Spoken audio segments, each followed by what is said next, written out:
Hi there! Do you know why broadcast media remains to be important, especially in today's generation? Wanna know the answer?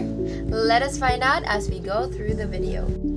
But first, let us start off with knowing what broadcast media is all about. Broadcasting or broadcast media is the dissemination of information through audio or video to a wider audience with the necessary equipments, of course. So there are different types of broadcast media wherein we use television, radio, the internet, such as podcasts, and etc. In today's technology, all of these different types of broadcast media can be easily accessible on the internet. To further expand our knowledge about broadcast media, let us now proceed on its history.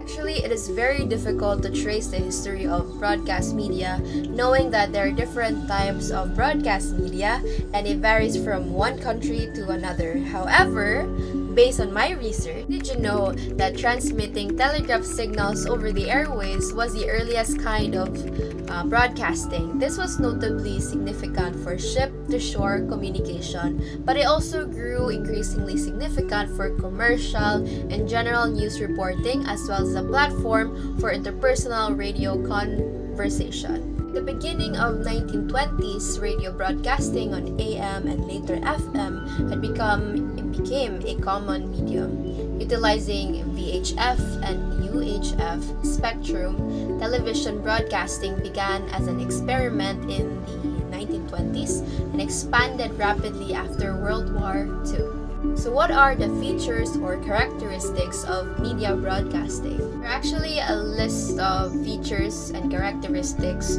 of media broadcasting, but I summarize it into two. First, we have relevant and direct and clear.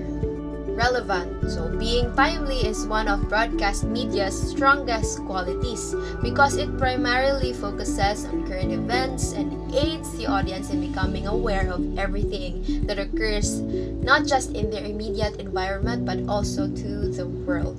So last but not the least, we have direct and clear. So before publication, the information provided on broadcast media is verified. So we can assure that the information that we have gathered from these media outlets are credible. So news is also presented in an organized manner in a way that is easily digested by the audience. Next, let us go through the advantages or the importance of media broadcasting. First, we have to provide valuable information to the public. So the public is even given information on a variety of subjects, including politics, economics, education, health, and many more. And then the users or the audience are connected and updated as to what is happening in the world. Second, it can reach to a wider and diverse audience. So the nature of broadcast media is that it is made available for everyone.